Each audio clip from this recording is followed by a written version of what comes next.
them.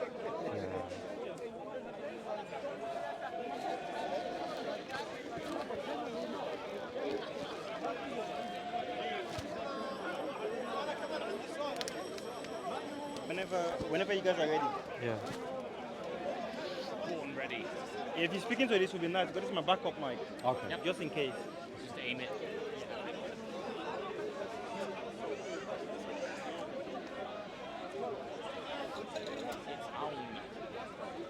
All right. So my name is Zishan. What's your name? My name is Nick. Nick. Nice to meet you, Nick. Pleasure to meet you. So you're the Irishman's friend. Yes, I'm Yes, Sean's friend. the Irishman. This is a Martin Scorsese link with his famous Irishman movie. But so we had a brief chat just off camera. You were saying that you had an experience with the right wing and you were with them, and then somehow your perspective has changed. Unpack that for me. Tell me a bit more. Yeah, I mean, to say that I was right-wing and I'm not anymore would be misleading, because basically I found out I was being lied to by these people. The concerns are really about mass immigration, Right. which is not just about the amount of immigrants coming in, it is also the birth rate of the native population and the fact they're not having babies. Now, what I believe these actors have been told to do, and they're being paid to do, is to scapegoat Muslims. So this fear gets directed explicitly and exclusively at Islam and Muslims through characters like Tommy Robinson, Douglas Murray, etc., to basically make people like me terrified of people like you.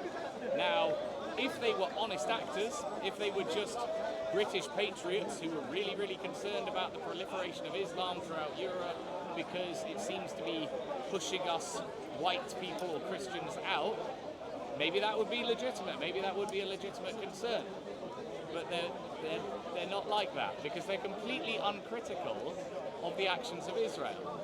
Now, I may not be able to prove the paper trail here, but if I were able to prove the paper trail there, that would be treason.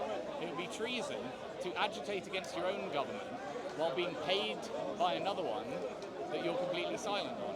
So it's realizing that these guys are not legitimate. They are spies, they are actors, and you can see it this week if you look at footage of Tommy Robinson being interviewed. First of all, he's itching on cocaine. He's got withdrawal symptoms the whole way through, and his hands are doing this kind of weird stuff. So I don't think anyone should be looking up to someone like that, because there's no such thing as ethical cocaine. You can't get cocaine that hasn't been produced from child labour, etc. That's only just one little element of it.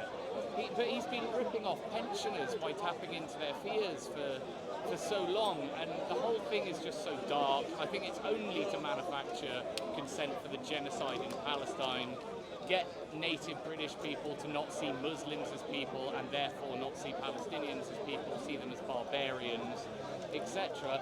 And I'm sick of it. I think it's disgusting. I'm sure a lot of people watching, they're going to be thinking, this is staged.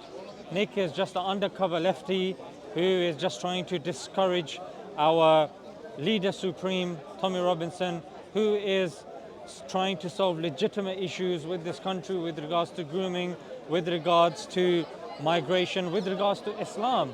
And what would you respond to that? I would say you're completely correct. Their stock response is to just yell lefty, which doesn't make any sense with me, because I've been interviewing people that call themselves right-wing or a nationalist, and specifically people who've been banned off YouTube or called far-right, because I don't place a lot of stock in that buzzword. I wanted to get a definition of far-right, because everyone is being branded far-right. What does it mean? Now, a few weeks ago... Are there any people you've interviewed that we're familiar with? Yeah, Nick Griffin. Nick Griffin. Is Nick Griffin banned from social media? Yes, Nick Griffin is not allowed on Twitter at the time when everyone else was allowed back. Oh, he's not. Yeah. He's on Twitter, isn't he? He was on Twitter. Recently as well. He was tweeting a lot about Gaza. Yeah. And he was getting a lot of support from Muslims. Yeah. And then, in fact... As he should be. On that point... Yeah. Well, no, I mean, people strawman Nick Griffin and they think he believes things that he doesn't believe. I've been told by people in Speaker's Corner that he wants the world to be a white ethno-state. And I'm like, no, he doesn't. No, he doesn't at all. He's actually very learned on geopolitics and what matters to which country. And So he's banned now, yeah? Maybe he just wants the UK well, to be in a slightly weird thing happened. He wasn't actually banned for hate speech or whatever or anything. His account got hacked, and so he couldn't log into it anymore. And they're refusing to sort it out and help him. Right, Which right. is quite different. It's not. There was never any offence. He never tweeted anything where they said that's hate speech. You need to go. His account got hacked and they won't help him get it Okay. back. Which and just the timing of it is so interesting because I'm sure people have loaded expectations of BNP and Nick Griffin, etc. But objectively, he is the most successful politician in British history representing that view until Nigel Farage, who I believe is paid by these guys to zip it. And so he is a voice that we need in the conversation because he was representing millions of people. People can believe that what they believe is immoral, but they still get a vote. And so it is still a voice. With regards to Tommy Robinson and his Zionist connection, tell me more about that. Like, what was the impetus and what made that link apparent to you? Because it's not apparent to a lot of people. It's a great question, that, because it keeps happening with the Tommy Robinson movement. It's not one static thing where they keep the same fans forever. People bail out of the Tommy Robinson movement in pretty regular stages because they realise something isn't right. And for me, it was in 2019, Tommy Robinson was supposed to be releasing a documentary series called The Rape of Britain, which is about young girls being raped up and down the country. And then at this rally, which I wasn't at, I just heard about it, there was an advert on the screen for his upcoming documentary, and it was called Shalom. And it was about a Jewish man in France who was bullied so much by Muslims that he eventually died. They didn't kill him. I don't know if he committed suicide or something. But this incensed a lot of us because we were questioning what relevance does that have? These are people that are supporting Tommy Robinson because he is standing up for these poor children. And then we get given something about anti-Semitism in France. People have donated their money for his projects. And then they started noticing, hang on, Ezra Levant, Avi Yemeni, these are not British men. These are not men with any connection to Britain whatsoever. These are Jews. And eventually, and also a couple of people got kicked out of the Tommy Robinson movement for starting to ask questions about Jews, basically. Starting to post things on Twitter about, well, anything. Who were these? There was one woman called Shazia Hobbs. She was a writer for Tommy Robinson's website, and then she basically wrote an article about Jewish double standards, i.e., if we can say it about Muslims, can we also apply the same logic to Jews? And immediately she was removed from the team, and they even released a video as a hit piece against her, calling her a Nazi. And this Wow. was so over the top. It's like, hang on, what is this? These are just people asking questions. We're not overtly on the tin like a massively pro-Jewish movement, but apparently we are. And so what I've been doing, or what I did this year, and I don't think I'll repeat it, I went down to 2 Tommy Robinson rallies to see what would happen. The first one, I got arrested in under 4 minutes for my own safety. The police escorted me out of there in case they did anything to me. And then at the second one, they did actually assault me. Like you said, what do you say to the people that say lefty? Yeah. That is what they said. Now bear in mind, I've just told you I've interviewed Nick Griffin and Jada Branson, Yeah. far-right people. Tommy Robinson's stewards, because they recognised me, started screaming, "Get out of here, you lefty," which triggered his drunk fans to start kicking me. Now, they wouldn't have done that if they hadn't been yelling the word lefty, and I'm not a lefty. So I'm really concerned about what these people feel like they can do and get away with. They feel like they can just yell words and get people to attack me, and the police haven't run me back about it. Yeah. So with regards to Israel, like a lot of people are talking about the migrant issue here in the UK, colored people coming and taking over British culture.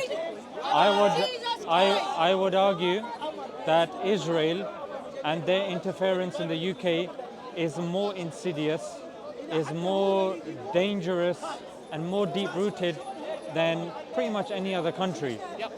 And I'll just give a few facts just for the basis of the audience. There's a company called Oracle. Yeah, Oracle are used by the Home Office, the Ministry of Defense, and the NHS. They look after the data of these three very important institutions. And there is somebody called Larry Ellison who owns Oracle. And Larry Ellison is very close buddies with Benjamin Netanyahu, to such a degree that he actually offered directorship of Oracle to Benjamin Netanyahu. And Larry Ellison, he's a very big funder of the Friends of the IDF also. Very big funder. Celebrite. Don't know if you've heard of Celebrite. The police use it to hack phones. Yeah, and Celebrite, it's owned by Israeli intelligence. More specifically, forerunners called the Unit 8200. Yeah. So, and in fact, the owner of Celebrite was boasting as well and saying we have remote control access to this data. Yeah. So bear in mind, this is data that the police has got from civilians. Then you've got NICE systems as well. NICE systems is owned, well, it looks after data from the Foreign Office, and the police also uses in their investigations. And the owner of NICE systems, in fact, the people that own NICE systems, they own Israel's biggest arms company, Elbit Systems also. And last but not least, yeah, this is actually got from Low Key. Low Key's so good. And that's what you probably could tell, because he's very good at kind of following the trail. Yeah, exactly. I always defer to him. If people say, how can you prove it? I just go watch a Low Key video. Yeah. If you look at BT is British Telecom. I mean, as British as it gets. And the owner is somebody called Patrick Drahi.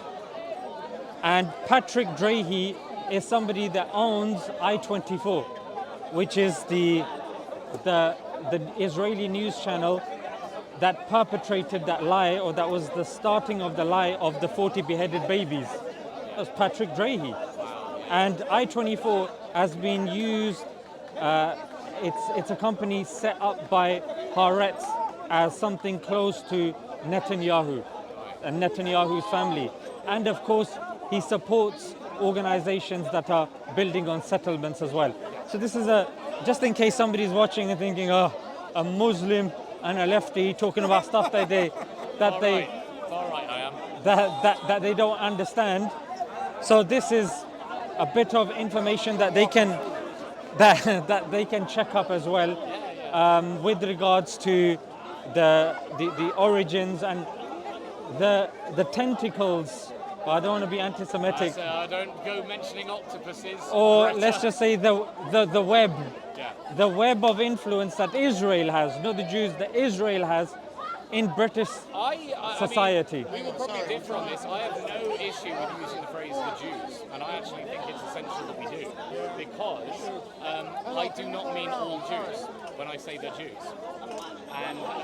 And I'm demonstrating at Speaker's Corner how much people react when you use those two words together. Dave Chappelle had a great routine about it, saying anyone who ever used these two words together got in severe trouble.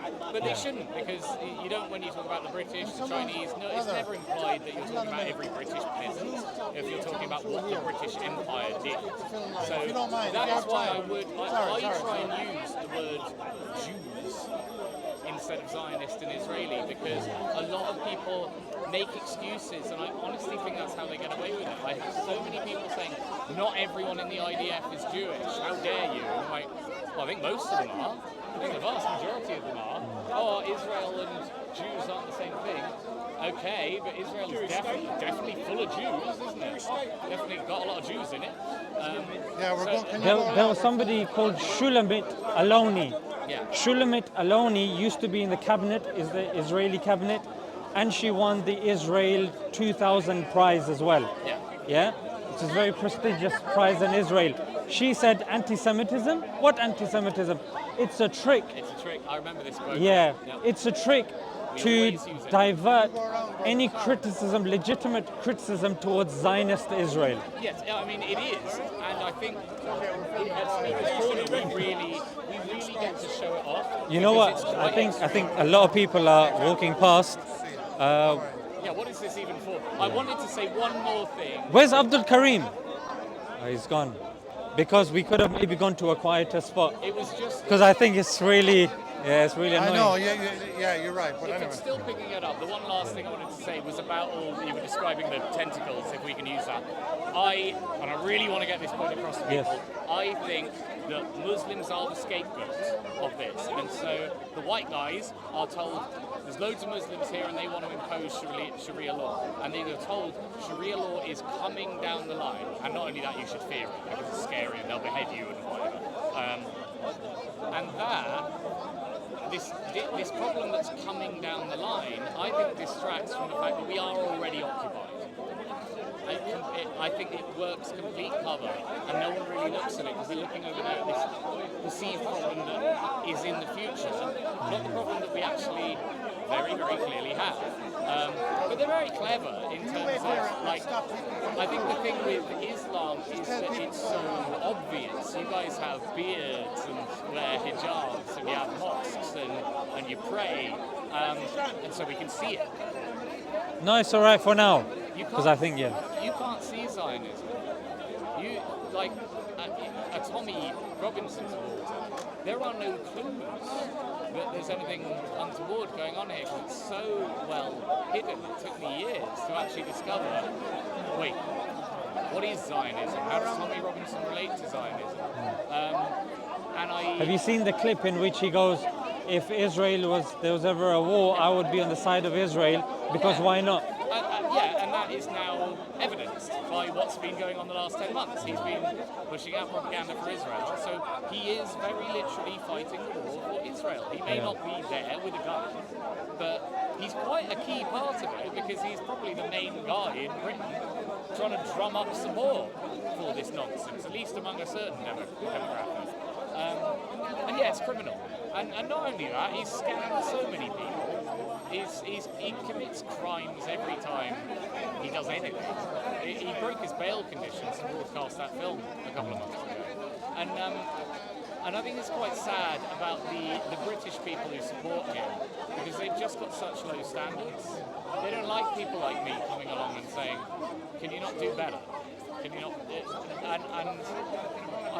We've discussed this a lot last week, is that they point at the Muslims as bad people when the Muslims are quite obviously living a more faith-filled life. So is there actually a bit of insecurity going on here? Because there's no part of me that wants to fix any of these problems by going and looting Sainsbury's. Greg's. By going and stealing a load of steak bakes. That's not a very valid way to express your condolences. Burning a citizens' advice bureau that ironically helps the people in the area. Yeah, and it shows that these guys have no direction because they're not doing something productive. What did I do the day after the race riots? I came down here, stood on my box, and had a conversation with the public to see what we're going to do. Because I don't want to end up in a situation where I'm expected to fight you. I think that's very unreasonable. I think this is a better path through. And so that's what I'm doing. But I believe I'm only doing that because I'm coming to it from a place of faith. And I have a theological framework around this conflict or genocide. Whereas I think these boys are white. And they see themselves as white, and white doesn't have a faith attached to it. You're just a white boy, and that's not anchored to any meaning or moral code. And that means you can't justify smashing up a Sainsbury's because you're fed up of Muslims, even though that makes no sense. That's not a legitimate political action. Yeah, I think it's because they've identified as white instead of Christian. They've got no sense of morality, and Tommy Robinson will never tell them off. He'll never step in after they've done something awful like that and say, boys, you took that too far, I'm ashamed of you. He'll never do that. Out of interest, with regards to when you were in that group, the right wing, would you say far right, right wing? I would actually, a few years ago, these were known as the civic nationalists because Nick Griffin and Jada Franson and that kind of wing, we are people, I count myself as one of them, genuinely. People that do not see the problem as Islam and Muslims, but the problem is a massively declining birth rate and a massive influx of immigration, meaning that eventually the English become a minority in England. I think that is a genuine concern. Brother, Dawah. Like, I think that's. I think it's a little bit heartless when people try and argue that I don't get to be concerned or scared about that, because I don't think you'd impose that on any other country. If any other country, gradually the native population were just shrinking in number and the immigrants were growing. I don't know, it is a concern. Can we just fix this, yeah? Yeah, sure, man. I don't think it's picking you up properly.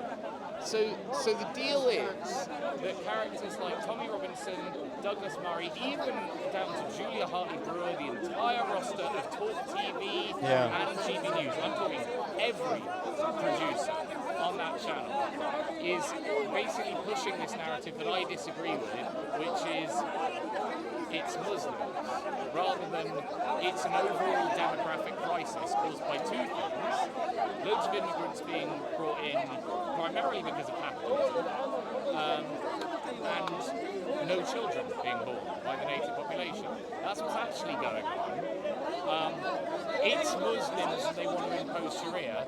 No, I don't think that's going on. I think Muslims are here and they're having babies because they are commanded to by God, while the native population aren't, and therefore there's more Muslims. And there's another reason as well, it's because we're not buying into this whole LGBT phenomena. We're sticking with traditional values as much as possible. Obviously we're under attack as well, but whilst you have the Church of England now, I think they're trying to drop the word church, LGBT, they're becoming, they're whitewashing that to make it more acceptable. And if the mother is the father and the father is the son and the son is the daughter, how are you expected to have a family when you've got the father trying to have a relation with a pogo stick? Well, the church takes its cues, the Church of England especially, takes its cues from culture on how to think morally. Yeah. Right? And that is arse backwards, to phrase it that way, is that essentially you've got the clergy worried about being seen as backwards. They need to move with the times, so they read columns in The Guardian about LGBT acceptance and think, oh, we've got to catch up to this, which is crazy, because they're having their moral code dictated to them by atheist liberals, but they want to play catch up with the atheist liberals. So this is why I end up in Speaker's Corner every 2 weeks having a wonderful conversation with Muslims, and we've got my Catholic friends, but I'm kind of despairing because I was friends with 3 ministers throughout the COVID lockdowns because I thought they were immoral, so did these reverends, and we bonded over that. Because I don't think Jesus would have required a vaccine passport for you to go visit him. It sort of flew in the face of the parable of the leper, etc. And the same applies to Islam. I don't think you should have required a vaccine passport to do the Hajj pilgrimage. It was the pandemic interfered with people's faiths. And so when I met 3 reverends who could see it that way, I was really excited. And then Gaza happened. And their podcast the next week was about wokeness. And then there was another one about wokeness or climate change. And they never, ever spoke up for Gaza. And as a Christian or somebody that does believe in Jesus Christ, I'm having a bit of a crisis of knowing how to interpret this, because I look at the Muslims. I went along to the Free Palestine rally in my hometown, because we've got one of these towns that, according to Tommy Robinson's narrative, should be at each other's throats. We've got a significant Muslim population and a big white population. Everyone agrees on Gaza. It's actually, I'm really lucky. In my town, on the side of the church, there's a lovely, they write messages in chalk, like the kids can go and scroll stuff. And it's all Palestine, and it has been since October 7th. So we have this rather cohesive society in my town where I think people, their kids go to school together, they have conversations, and people aren't scared of one another. Move, yeah? Yeah, let's move. I think we're in the thick of it, yeah.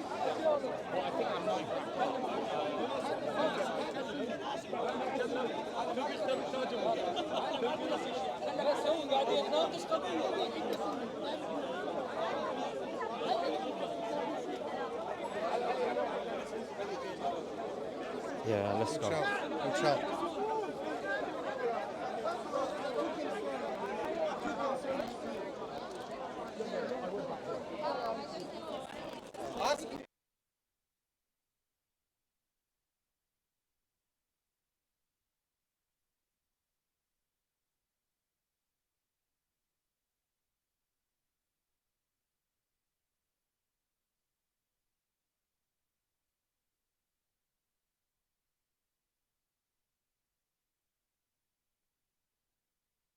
That's bad, yeah?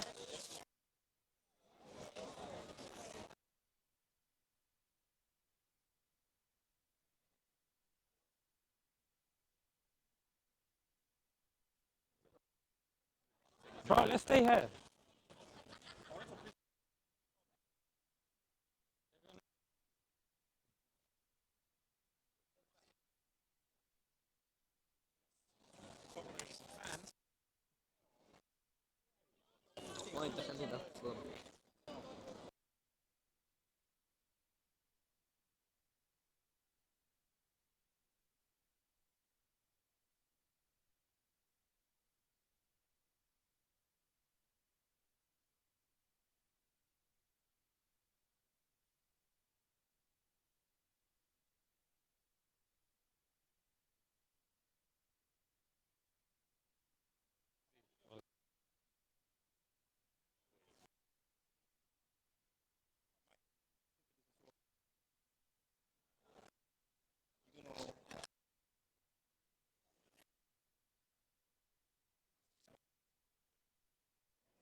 Yeah, sorry, bro.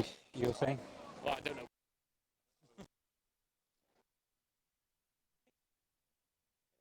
Typically, was this whole making them the other. I wanted to add.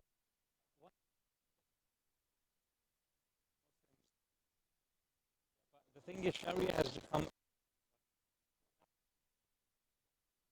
a very incorrect. You around come to the UK. You don't say, "Oh, you're going to the UK.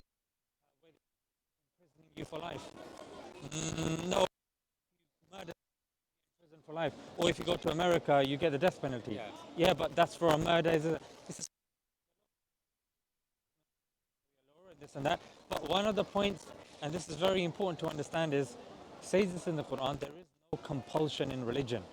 We are not allowed to force somebody to convert. Yeah. That goes against of belief in God. How can you force somebody to believe in God when belief itself is, it's got an element of subjectiveness as so. Let's just say non-Muslims were to live under Muslims. Let's because they say, oh, if we lived under you, this would have happened and that. To look and to and the primary source and also the hadith of the sayings of the Prophet peace be upon him. I'll just give you two narrations. Prophet peace be upon him said, if you oppress a non, you have oppressed me. Yeah. And then he goes and appreciate Muslims are up in arms when people even draw character. You oppress them, it's as if you oppress. It goes further by saying, and if you oppress me, it is as if you are oppressing God.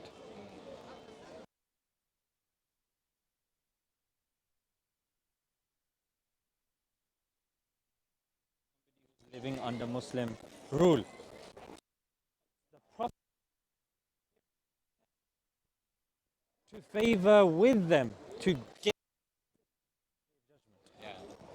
Now this is just a,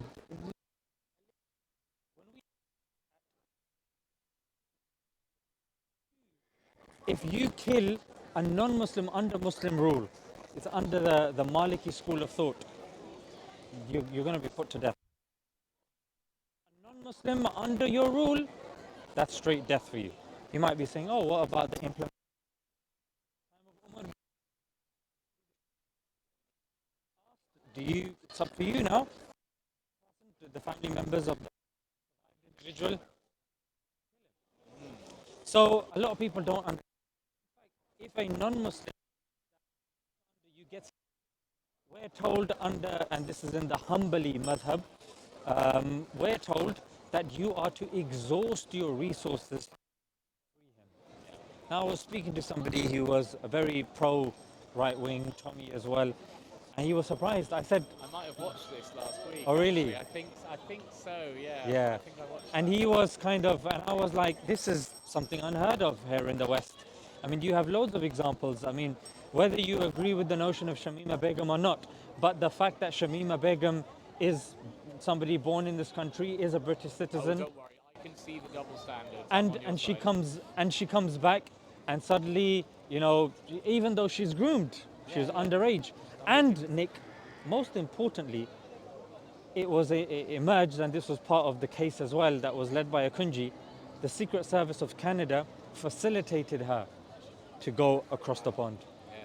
And this is something that again was brought to the courts, and it still wasn't good enough. Yeah, I mean, Preposterous. I do think sadly with it's so confusing with the Tommy camp because, like I said to you, they are supposed to be on the tin not racist, because Nick Griffin and Jada Franson are the real racists, right? And so for years, Tommy Robinson was pushing this line that it's all about Islam, its belief system.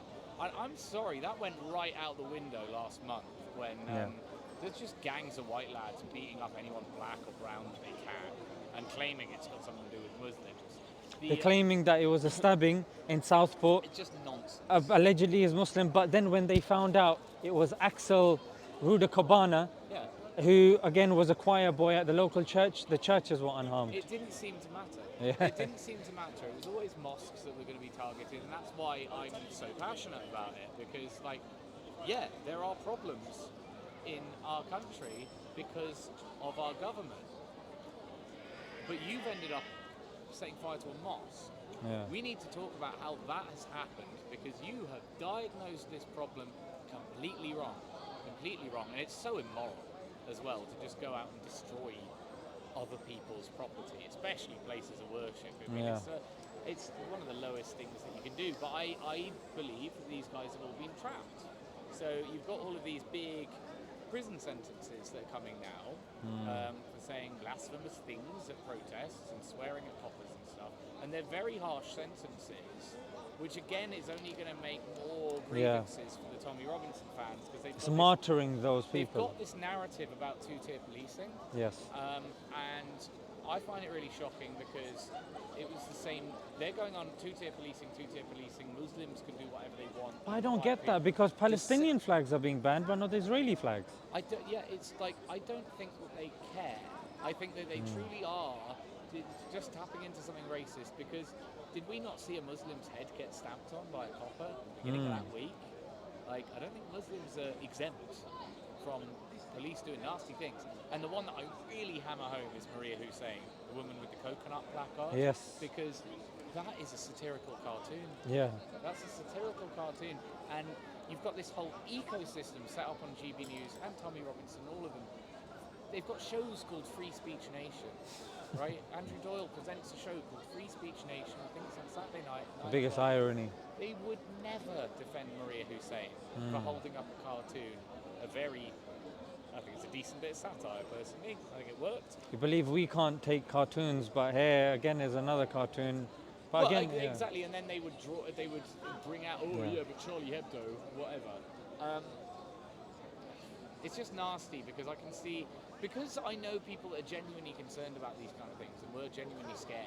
You know, with Charlie, you said Charlie Hebdo. What was very interesting, I think, it rang a bell that Charlie Hebdo, I think a couple of years later, made a anti-Semitic cartoon, and that was the reason that, you know, there were significant issues with that publication. A lot of people don't know that because that gets brushed under the carpet. The New York Times, they had a cartoon of Benjamin Netanyahu as well, and they had to retract and apologize. In fact, Preeti Patel was depicted as a bull, again in satirical cartoon. But no, that was offensive to her Hindu faith. That was okay. They had to retract and apologize or whatnot. But when it comes to this, we're supposed to be, you know. I actually think that one of Tommy Robinson's sort of objectives is, because we talk about British values a lot, right? What are British values? They're being eroded, blah, blah, blah, blah, blah. I think he's trying to impose that the right to draw offensive cartoons of the Prophet Muhammad is a British value, which I would dispute. I do not think it is within Britain. I think that, yeah, you should legally be allowed to do it because we're not an Islamic country and it wouldn't really make sense to have that as a law preventing you from doing it. But in terms of, is it good moral behaviour? No, absolutely not. You're just trying to offend people, and you know it'll work. And what other benefit could there be to this? All you're trying to do is provoke a reaction. And similarly, Hudi is Allah, walking through the streets screaming that, right? I think that this is a really denigrated British society. That wasn't banned, but then Allahu Akbar, apparently they want to criminalise that. How dare you talk about two-tier policing whilst walking down the street in a mob of thousands of people committing an open hate crime. Yeah. It's a hate crime to say that. I can't get away with saying stuff like that and expect to not get arrested. So, but yeah, there's a victim consciousness. I mean, I also think there's one for like Black Lives Matter is supposed to sort of inculcate black people into seeing them as downtrodden. And there's a lot of these, and I think faith is the only way out of it, really. You've got to understand that, life is hard, deal with it. But you don't get to identify as being a victim. Well, I think definitely I was going to say, what could possibly be the solution, but I think this is the solution. That when you have people that understand and have been present in both sides, what they've learned, what they've observed, sharing that observation and having this dialogue in places in the UK, like obviously Hyde Park, the Speaker's Corner, which definitely has its pros. I know people like to promote its negatives as well, but It's an awesome tradition. and I think we should definitely keep it up, and I think we are definitely in the spirit of Speaker's Corner, talking about the things that actually matter. Yeah, I think, well, observably, I don't think that they want this happening. I don't think that they want us to have friendly conversations. And I do think that it's how we solve the world's problems is by everyone talking. I genuinely believe that the Tommy Robinson fans are scared to talk to either me or you. Genuinely scared. I know you engaged with one last week, but is it because of? It's definitely not that, is it? I think when you're sure of what your beliefs are, it just kind of shows. Yeah. And because I'm standing on a box there, looking people dead in the eye, saying, I'm here to debate. And a key part of it is, I don't think that I'm right about everything, but I do think that I've spotted a problem. And I think by standing on this box, I can demonstrate that it's a real problem. And so people yell these questions like, well, where should the Israelis go? Where should they move to? And I go, I don't know. Yeah. Because it's not up to me. But I can see that there's a problem, and I can see that you guys get very, very angry about it. I think that this is really sacred ground because, I don't know that we really got into the story, but I went down to Tommy Robinson rallies with the specific intention of saying, guys, this is a sham. And I got arrested and assaulted at the two different rallies. So the point is, I don't have the freedom to do that because either the police will intervene or the stewards will intervene. Where am I going to get that message out? I get banned from the internet as well. So it is only here. And that's why I'm using this spot to do this. And I did it once the week after it happened to me, and then I've been coming back every 2 weeks because it's awesome. And it is almost a little bit sad that it doesn't tend to be English people like me. I'm trying to be a bit of an ambassador and say, because the Tommy guys will say that Speaker's Corner has been taken over by Muslims. Yeah. It's like, I think they're just the people that are using it effectively. You're perfectly free to do the same thing, but you're not. Like, if you want these traditions to be upheld, then uphold them. Come on down, Come like Bruce Forsyth would say. Like my main objective here, it's not necessarily like to win in any way, or even to convince anyone. It is to get some good footage of these weird meltdowns, but it's just to keep this place buzzing. Because I love doing it on a Sunday. It's a great resource for me. I think it's really like clean, wholesome fun. And another observation about the Tommy guys, I knew that I wasn't going to get any trouble with them the day after the riots because they're all going to be hungover. Oh. None of them were going to be here. Man with a plan. Yeah, I know, because they're all in, they're all in bad habits. And And I think that's ultimately what it is. You know, when they say stuff like, it's a foreign conflict, why should we care? They're bragging about being illiterate. Because you've had nearly a year of 1 million people on the streets every week saying it's a genocide. Really simple message. Yes. Very, very simple. It's a genocide. Go do your own research, and you should join us. Really. Yes, precisely. Because there's no complexity to it. It is black and white. And the Tommy Robinson crowd, or the Reform UK voters, I think they're incredibly stubborn, and it's quite nasty at this point because no one really has any excuse. You can't say that you haven't heard of Israel-Palestine.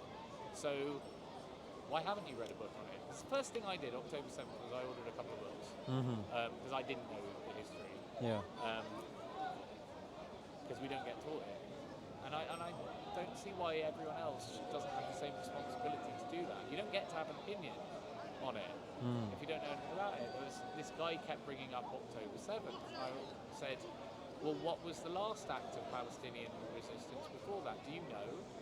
No, you don't know about the Great March of Return. You don't know about several hundred Palestinians waving white flags and then getting shot. Yes. You don't know any of this, do you? Because you've been told history started on this date. And I think it's pretty unconscionable because you're declaring yourself illiterate and you're saying I'm proud of it. And I really do find that crowd does that. They say we're English and we know it, and therefore we have the right to not learn about anything going on around the world. So yeah, I'll say it's a depressing state. I come down here and talk to Muslims. I'm like, these guys are nice and eloquent. Wish the British could be a bit more like that. Well, I think you've definitely tapped into a few kind of solutions for us to kind of wrap up, which is come down to places that are encouraging conversation, debate. If you're thinking that Muslims are taking over, come contribute, because it's, even in psychology, they say that if you're interacting with somebody face to face, there's more chance of you actually knowing the other person. The chance of hate is very low. Yeah. Screen time and taking shorts and those videos, and now with the algorithm you're in a kind of echo chamber as well. That doesn't help. And like you said, when there's something you don't know, read a book about it. They're also financially incentivized as well. I noticed that a lot of these accounts that are sort of adjacent to me, David Vance, David Atherton, are very key definitely, ones, right? They're being paid by Twitter. As soon as Elon took over Twitter and there was this monetization thing, I looked at these guys' timelines after October 7th. They're earning money for sharing anti-Muslim propaganda, and some of it's completely vile. You just take any video of anyone who's not white, anyone who looks a bit brown, doing something horrible, and you just put the word Syrian on a Syrian refugee who does this. It's like, that doesn't look like a Syrian to me, because they've actually got fairly light skin. What you're doing is you're putting a little video of someone doing something horrible, the country bordering Palestine, so that, people think of people like from that region as barbaric. And I can see it clear as day, and I think, accepting a check to do that is so disgusting. It's really disgusting. But at the same time, they can't beat us. We have Speaker's Corner, and they're scared to do Speaker's Corner. And I think that will work to our benefit in time. Because I'm saying, stop being a coward, come down here and debate me. And they won't do it, and we can only grow, I think. That's it. That's why, Nick, God bless you, and hopefully we meet more people like yourselves, and hopefully we see a growing of such conversations, and we definitely need to hear more of this and see more of this for obviously communities to come together. And hopefully we can have a chat again sometime. Absolutely. It's been beautiful. Fantastic. Till next time.